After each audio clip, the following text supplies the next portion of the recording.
Baik, alhamdulillah alamin pemirsa, kita masih di program Damai Indonesiaku dan saya sudah bersama salah satu jamaah, Bapak Abdul Hadi ya. Pak Abdul Hadi, Assalamualaikum Pak Abdul Hadi, boleh dipakai mic-nya? Waalaikumsalam warahmatullahi wabarakatuh. Oke, Pak Abdul Hadi, kita ngobrolin tentang utang nih ya. Tadi Ustadz Subgi Al-Buguri menyampaikan betapa bahayanya kita ketika kita mempunyai utang. Tapi ngomong-ngomong Pak Abdul Hadi ini, ketika Pak Hadi harus berhutang ini ketika kondisi seperti apa sih Pak? Dalam keadaan kebutuhan mendesak aja. Apa aja Pak biasanya Pak?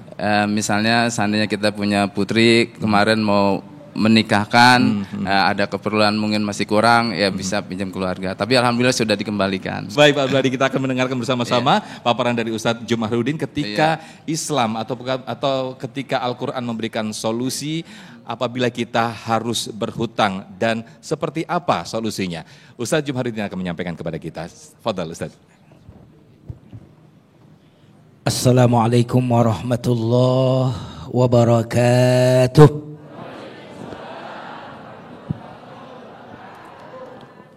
Alhamdulillahilladzi ja'ala al-laila wan-nahara khilfah liman arada an yadhakkara aw arada syukura.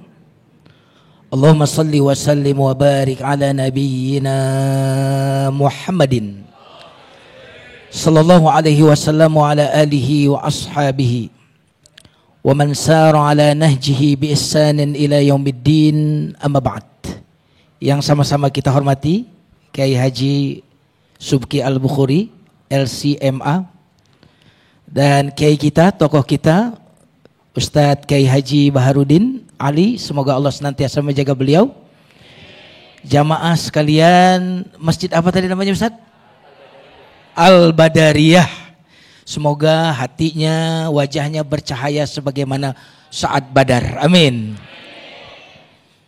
Pemirsa TV One dimanapun Anda berada, tentu tidak ada seorang pun yang pengen berhutang. Betul atau tidak? Masalahnya yang pengen ngutangin itu agresif di zaman now. Betul nggak nih? Siapa di sini yang kepengen ngutangin orang terus, ada nggak? Kira-kira kalau kita ingin ngutangin orang, nyari orang yang susah gitu kan, pahalanya besar atau tidak ya? Pahalanya besar? Ya, masalahnya di antara kita jarang itu. Siapa yang sulit saya mau utangin, siapa yang lagi kepepet saya mau utangin, jarang. Tapi ada ternyata pihak tertentu yang sampai di HP kita nawarin melulu tuh. Betul nggak? Betul atau tidak nih? Wajar kalau Nabi itu berlindung dari apa? Dari utang. Kenapa? Pucuk ditiba, ulam pun tiba. Betul nggak? Orang nyari uang ditawarin. Wajar kalau Nabi itu berlindung dari utang. Allahumma inni a'udzubika minal ma'tham wal maghram. Ya Allah, aku berlindung kepadamu dari dosa wal maghram, dan dari utang. Kenapa? Karena salah satu yang menyebabkan orang banyak dosa adalah disebabkan utang itu sendiri.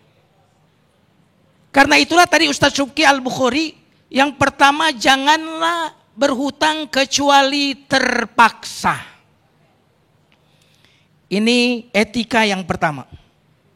Adapun yang kedua, jamaah sekalian yang dimuliakan Allah, kalau kita mau berhutang, hendaklah kita berniat untuk membayarnya. Karena ada orang yang berhutangnya sudah niatnya jelek. Kenapa? Karena kalau saya minta nggak dikasih, saya berhutang aja Ustaz. Karena itu niat yang kedua, niat ini penting. Kenapa demikian? Karena Nabi SAW bersabda, siapa yang berhutang lalu dia mujmi' alla yuwaffiyahu iyahu laqiyallahu sariqan. Siapa yang berhutang dan dia niat enggak akan saya bayar tuh utang, maka dia bertemu Allah sebagai seorang koruptor, sebagai seorang pencuri. Berarti kalau udah mau ngutang niatnya enggak akan saya bayar, maka orang ini di mata Allah adalah pencuri.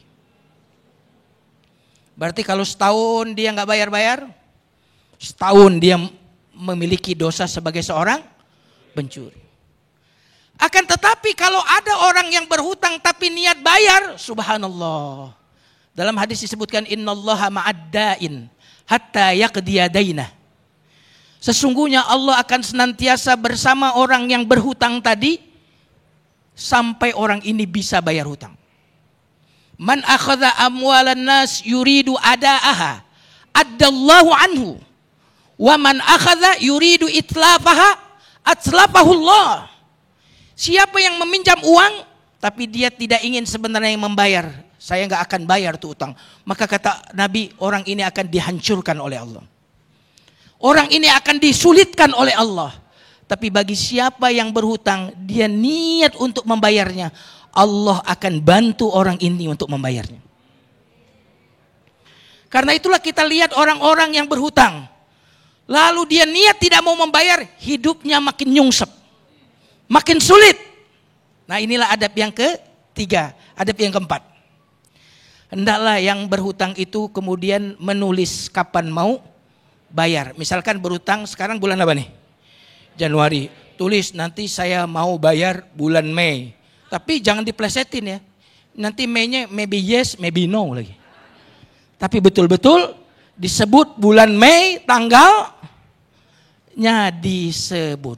Kenapa demikian jamaah sekalian yang dimuliakan Allah? Karena ada beberapa kasus orang punya hutang lalu meninggal dunia karena tidak ada catatan. Apa yang akan terjadi? Keluarganya tidak mau bertanggung jawab, tapi itu beban bagi yang sudah meninggal ini. Kenapa? Karena semua dosa akan diampuni oleh Allah bagi orang yang mati syahid kecuali apa tadi? Kecuali hutang. Itu Masya Allah, luar biasa sekali apa yang dipaparkan oleh Ustadz kita, Ustadz Jumharudin, bahwa ada dua hal yang sangat berseberangan sekali digambarkan dinampakkan oleh Allah Subhanahu wa Ta'ala. Ketika kita tidak berniat untuk membayar hutang, kita akan dihinakan oleh Allah Subhanahu wa Ta'ala. Namun sebaliknya ketika kita berniat untuk membayar, maka insya Allah Allah akan membersamai kita ketika kita berniat untuk membayar hutang. Lalu pertanyaannya, tadi Ustadz Jumharudin menyampaikan ketika kita diperbolehkan berhutang, ada keterpaksaan di sana. Kita kadang sulit membedakan antara kebutuhan atau keinginan. Nah, ini nanti akan kita bahas di segmen 3 dan 4, di segmen tanya jawab. Kami undang Anda pemirsa untuk bisa mengajukan pertanyaan ke dua guru-guru kita yang sudah hadir di tengah-tengah kita. Tetaplah di Damai Indonesiaku. Usai jeda kami akan kembali. Kadang kita masih melihat manusia berbeda karena harta tata yang fana. Ingatkah kita ada masa akan